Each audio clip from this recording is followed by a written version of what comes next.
now I'm really excited to have two very fun people to interview about design thinking, and I know they're not going to let me down here because this will be a lot of fun, a lot of laughs along the way. But a serious side to it too, in terms of especially mindset change that the legal profession needs to make to really embrace the benefits of using design thinking for a whole lot of different ways that we approach the way that we work with our clients and our teams and everyone in the profession. So I've got Lisa Leong and Tristan Forrester What you've done with the placement. I know. Nice. I don't think they're... No, they are. I know. On the green thumb. Beautiful. And they are here to just have a general chat and to tell us all things design thinking. So, Excellent. thank you, Pleasure. for your time. Absolute And I'm actually going to start with one thing, which is if you had a skill that you don't have now that you'd really want to have, what would it be, Tristan? It would be doing a forward loop on my windsurfer. Fantastic. Oh, did you mean in relation to design thinking? No, I can see how that would help with design thinking. No, that's fine. Well, there is something about it that is that for me is the process of sort of jumping in, because it is this particular move in windsurfing that like once you know how to do it, it's effortless. But going up and actually making it happen, I've been trying for 3 years to do this particular move, but there is something about it as a metaphor for design thinking, when if you can just jump in and literally throw yourself into that new skill, then it becomes effortless afterwards when you go, oh, it wasn't as hard as I thought. Fantastic. Love that. Lisa? Why? Can I ask? I'm really interested in the question. Yes. So why are you asking about the Oh, skills that you we don't have? yeah. Because I think that sometimes the legal profession tends to just focus on certain types of skills that we have to draw on in terms of assisting our clients and people that we work with. And those skills, if they're limited, don't necessarily get us the outcomes that are going to be the best for the end user or for the humans involved in the process. So I just love to think about what other people's what people can see, especially people that work in the design thinking area, because I think they start to have an appreciation for other skills. Yeah, and I think in that, I love that question, because in the heartland of what we do, it's about pulling in outside skills. And the reason why we came to design thinking was because we went out and we went, everyone else is using design thinking. I wonder why it hasn't yet hit law, because when we were researching it, it was 6 years ago.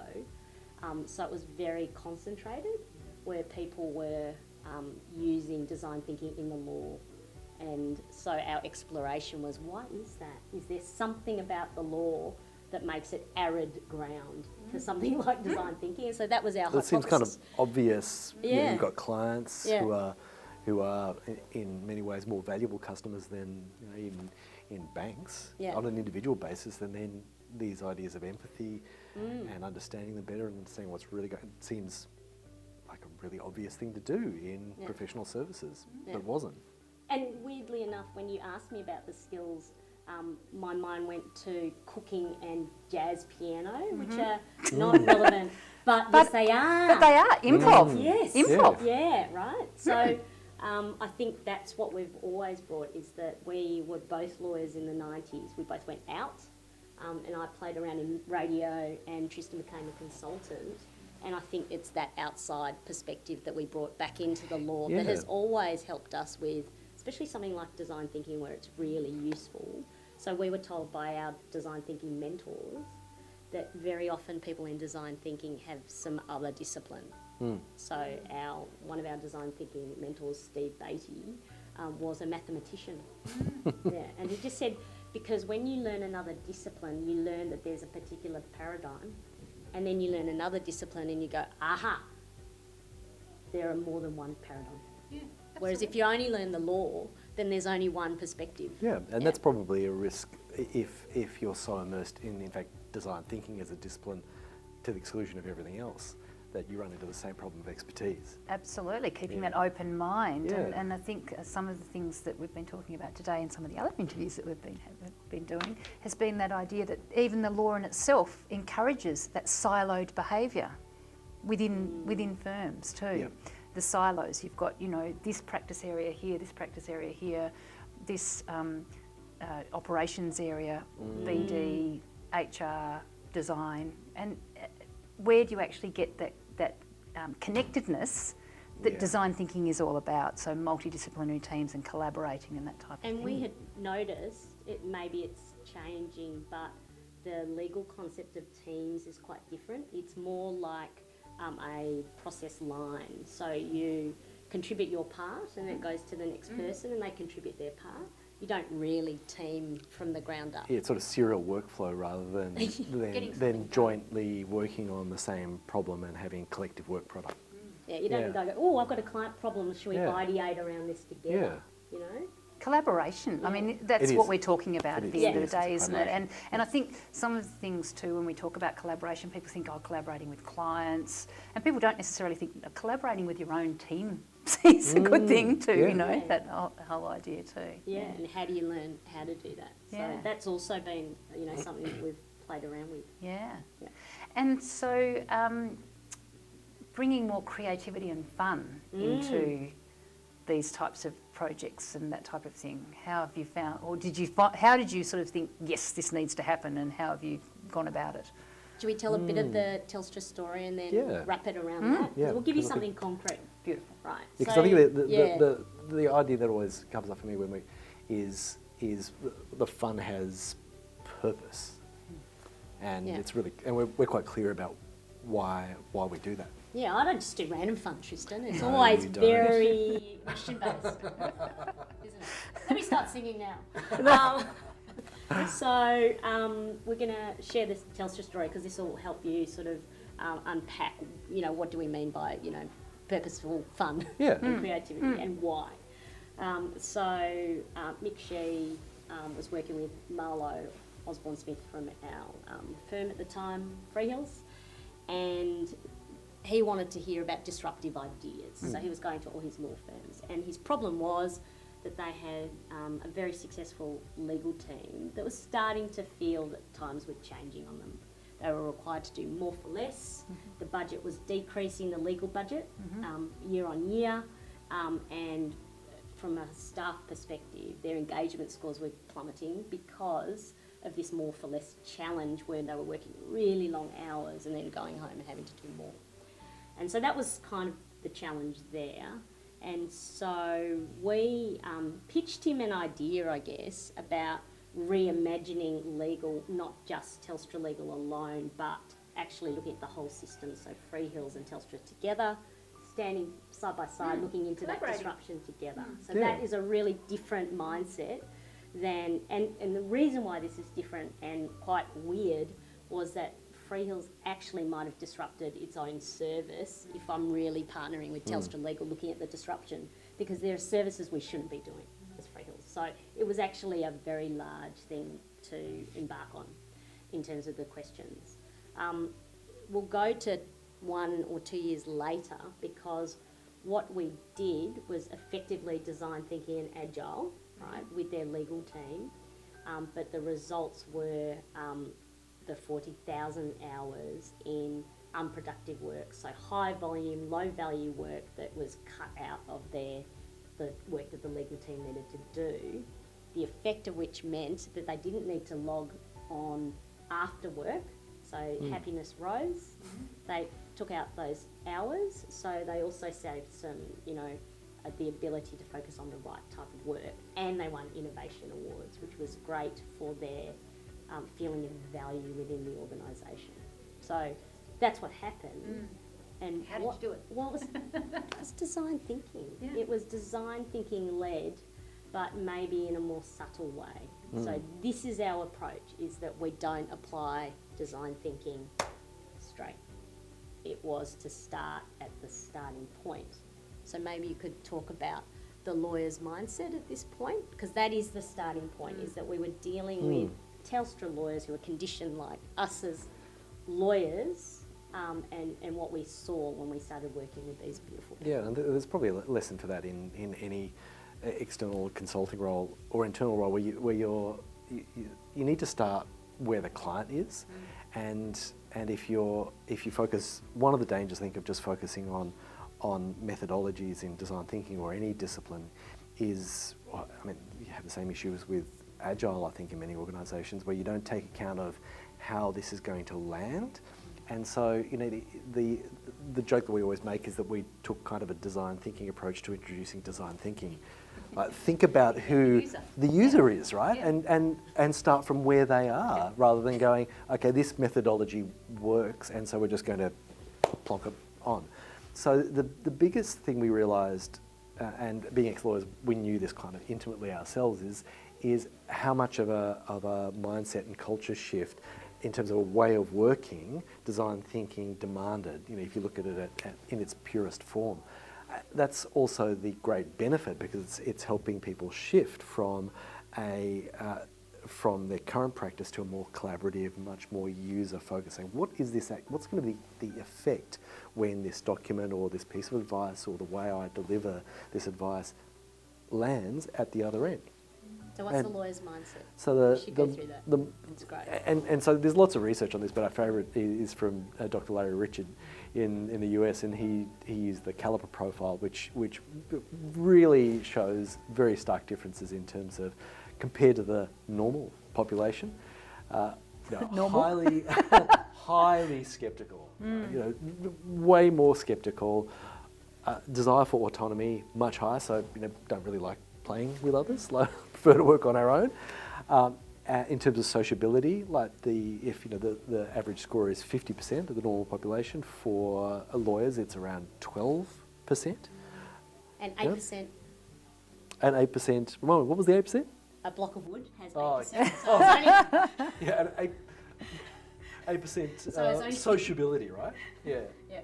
So And resilience. And resilience was the other thing. So much lower Low, resilience than the general population, and we also know that from our own mental health studies in the profession. And when you look at that in combination, you say, well, how does that line up with what's needed to be effective in executing design thinking methodology? Kind of The opposite. it is, right? It is. The mindset is the opposite.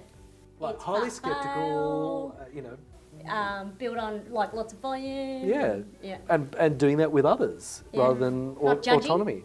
And particularly, I think the resilience point, where to be resilient enough to say, well, that didn't work, let's move on to the next thing, and not agonise about why. Yeah. And that's a really interesting thing too, that mindset, and that's one of the things that we're exploring more too, because I think that self-awareness in the profession, the way that we've been taught to think, right through our legal education, how we've worked in our firms or our legal organisations too, we've had a lot of that creativity taken out of us, and it really does narrow then the solutions that we can find for different processes or offerings and different way of approaching things. Although I would say, I mean, this is not something that's really that new to the profession as a whole. The idea that law is an instruction in a particular way of thinking is a very old idea, and I remember like that first year in torts where, after reading case after case, which made no sense, you say, why is everyone called Jay?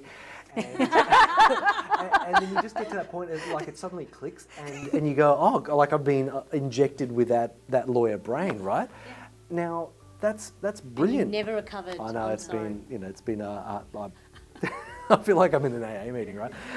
It is brilliant, however, for doing legal analysis, right? And that's what we need. Like when our roles demand looking at legal risks and giving legal advice, that's what we need to do. Yes. Like, And we're not saying, by the way, you eradicate the legal mindset in order to do design thinking. That's right. We make it very clear that we're giving you another gear. Yeah. Because when is the lawyer mindset not going to help you? Yeah. And that's when you do need to be maybe connecting to create some ideas. Back to That's our when initial the- point, using different skills. Yeah. Not assuming that Yeah. our lawyer mind is going to solve everything, because it won't. And we've got people around us that can provide those skills. Yeah. And thinking about it just as a different gear, and being, or another way of that we often describe this is it's basic emotional intelligence, right?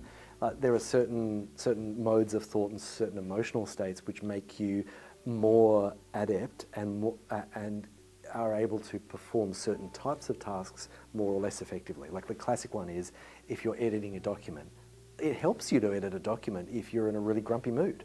Like we know this from from plenty of research. So, that lawyer mindset when you're looking out for errors and reviewing a document, perfect, right? That's exactly right. That's what you want to do that task well. It's just that when we're trying to change gear. And it's self-awareness when it seeps into your relationships and you realise that you are analysing other people in a negative way and even then turning it on yourself. Do you want to tell your story about? Yeah, I mean, I do. Your team person. I remember this one of my first experiences managing other people. I had As to a give lawyer. some as a lawyer, Yeah. like moving into a role. I was in second or third year and was given responsibility for managing one of the article clerks and start providing some advice. And I sat down with this person who was doing their first review, and I started going through the review and going through all the things that I saw wrong, because that's what you do. And this person was finding the whole experience. Like, I had enough awareness to know that when they were sort of sitting there going and getting upset, that this is probably not going that well. And so I sort of stopped. And the big realisation for me was I was literally treating this person as a document. Like getting out my red pen and going, so this is wrong, this is wrong, this is wrong. You need to rewrite this way, right? There you go. There's your performance review. Go and do better, right? And like you put it in those terms, you go, of course that's not going to work. Like we know how humans work, and that is not the right way to approach it. So you need a different gear, and that was the start for me of an exploration of, well, what are those other gears that might make me more effective, make us as a profession more effective in different ways.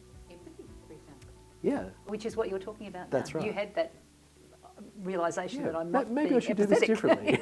That's right. Yeah. Yeah. Shall I share the fast fail from our Telstra Yes, case please. study? Yeah. So we've now shared what the lawyer's mindset is and what we came in with.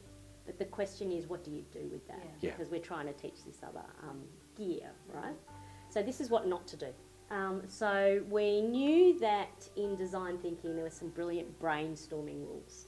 The brainstorming rules are very clear. It says things like go for volume, don't judge, all these beautiful sentiments. Yeah. We put it up on a poster and we said, does everyone agree to this? Yes. And you think, lawyers? Yeah, we know how to All do that rules? Yeah. So here are Rule the followers? brainstorming rules. We also had some Post-it notes that our law firm provided, so they were the cheap ones. And We're not bitter about this at all. So then we had an idea generation, and so this is Telstra lawyers. For the first time, there'd be about 30 of them with the brainstorming rules. And what we found was, first of all, they all came to the front, and people had used those little yellow Post-it notes, but when they ran out of space using their ballpoint pens in tiny writing, they stuck other Post-it notes on as addenda. So they had 10 and they would stick it up and then advocate. So they looked at the brainstorming rules, obviously went, yeah, that's nice, and I'm just going to do it my way. It makes sense. Right? And because we used those cheapo ones from the law firm, they then started raining down on us. And so not only was it unreadable, and we just had we probably had 2 ideas, and the person just went on forever, basically. Basically the worst brainstorm ever. Raining on us, and we were like, So Oh, well. I'm just going.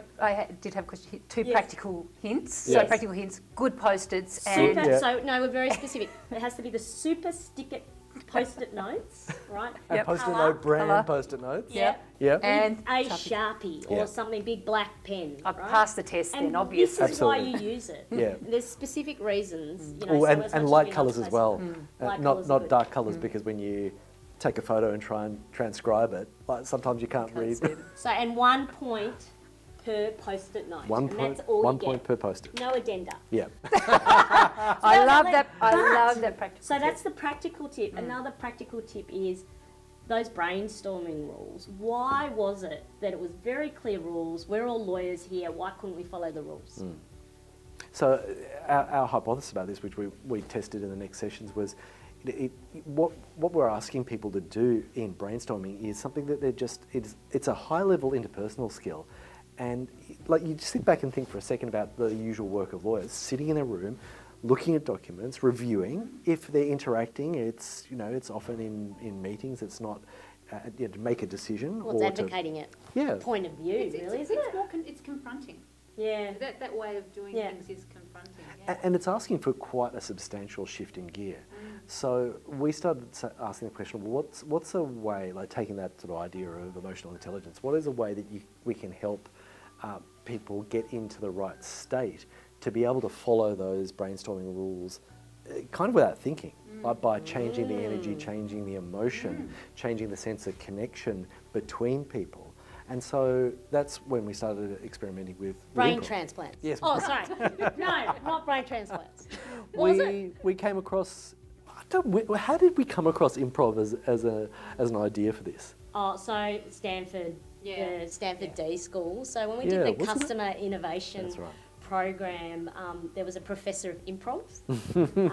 So Dan, the improv man, and he is a phenomenal guy, Dan Klein. He's just beautiful. He's always taught improv to people who are overachieving, graduates of Stanford, right? So he taught us improv, and in the Stanford D School, I mean, it's not lawyers, so specifically thinking, I think improv, could be quite a useful tool here for lawyers, because you have to not be in your brain. Yeah. You have to go with what is there, what is emergent from the other person. What's and happening it's in the very moment. much focused on the other person. How do you make the other person be brilliant? Yeah. That's the rule. Well, you lift barriers down, don't you? I mean, it's like when we talk about improv. I mean, I know I've used play a lot. That idea of role playing or music, and all of a sudden it's sort of like you're not thinking about what you're going to say next. It just happens, which is great. Yeah. Activating different parts of your brain and And design thinking, I think, encourages that brainstorming, that idea of doing those sorts of things. So fantastic. And so, I mean, you mentioned the energy shift. So that is a really interesting thing to play with, because you think, what would energy do with a brainstorm? But actually imagine, you've just come in, you've got a pile of emails, sitting in your inbox, and it's all a little bit, stressful. And you're trying to bring that into a collaborative idea generating environment. Now, we know from the way our brain operates that actually if we're in that fight or flight mode or adrenaline with cortisol, that you can't actually create anything. You need to be in a relaxed state. Yeah, you do. Yeah. And so you can't just say, relax. Exactly. That doesn't work on So sitting there and imagining the people in front of you who have come from a typical day's work and just filled with frustration at all kinds of levels, and then being able to shift it. Like, you need to give them something to transition. It's like it's a bit like your kids, right? Like, you need to transition them to bed. You can't say, okay, like, we're going to stop running around playing and being really raucous and then go to sleep, right? It doesn't work. And so is that what happens? yeah, I really that's should try that. So have you guys got an example? Well, I was going to say, should we do an energy shift thing? Let's do it. Because we're so global, we went across the world to try and find the best energy thing we could, and we went to Norway and we found Norwegian clapping. So this is how it works. You always do it in a pair. So you two are friends now. Yes. And Always good friends. So you have some options. So shall we do it this way first, and then turn to show how it? Okay. So these are the moves at your disposal. Yep. You always slap your knees first. That is the move. Yep. Okay, so always slapping our knees. Then you have 3 moves that you can do. You can either go left, that's one move, option. Yep. Option 2 is to go up, Oh, right. and option 3 is to go to the right. So we clap in between. So you clap in between. All right, Yes. yep. So because you're doing it as a pair, the next move after that depends on what your other partner does. Okay. Yep. So let's start Yep. with. clap on your knees, right? Now pick Yep. a move. Right. Now you're different, so just go back to your knees. Right. Right? Now do the same one, so let's both go up. Now because you're mirroring each other, Yep. you will slap your thighs Yep. and then clap your hands together. Oh, okay. That's a celebration. So you always do that if it's a mirror. So let's So just if we mirror matched. one more time. Mirror. Okay, so then you can slap and then clap. Now just do it slowly. You're mirroring. Clap. Oh, you've got it. Oh, you're mirroring. Yep. Okay. Oh, want to go up. Yep. Yeah. Yeah, because we were different. Same. Okay. Now, see if you can. So here's what get you to do. choose. You get to choose, and we'll just see whether All right. what emerges is whether we're the same or Separate. different, and then we'll respond based on, well, were we the same or different? Okay. Same. Sorry, same. That's right. Up, Yep. and now you choose. Different. Yep. Choose. Then if it's the same, then we clap. There you go. Yeah. And then we can pick up the pace.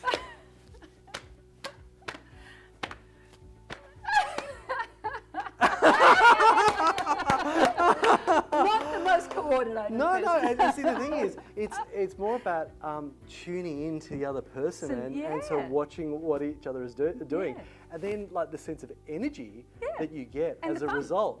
That's right, and if you Should do it with your that, daughter. Yeah. It's seriously fun. That is great. so something as simple as that Yeah. can really, and you know, when you do this in a room full of 20, 25 people, Yeah. you just get this hilarious laughter all through the room, and you can just feel the energy turn from whatever it was before just to lift. Fantastic. And then, if you imagine that kind of high energy, then you go into, let's now do a brainstorm.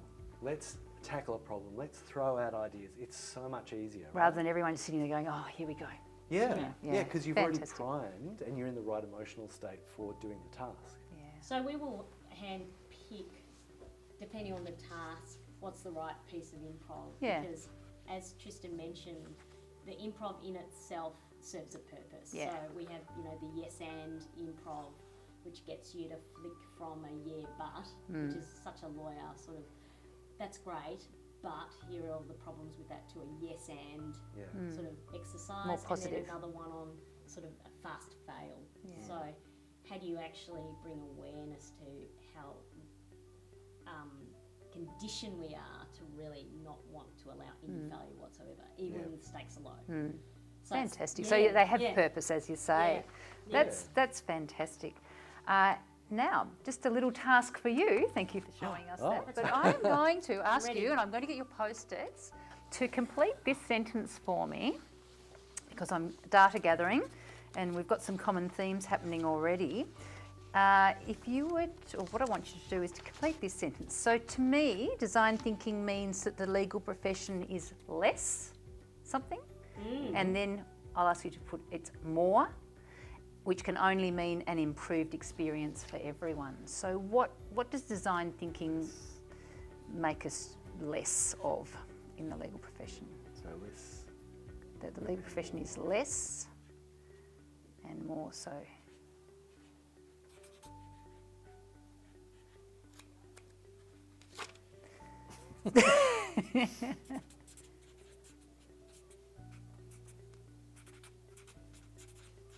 Okay.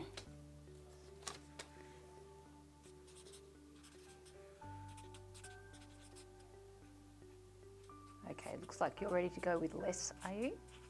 This is less. What's your less? Less brain More heart. and more heart. Fantastic. Tristan?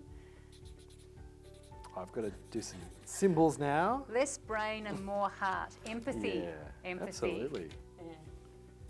And my plant is very good for this. Look at it. So I think for me I've used more than one word. That's okay. Less. Words.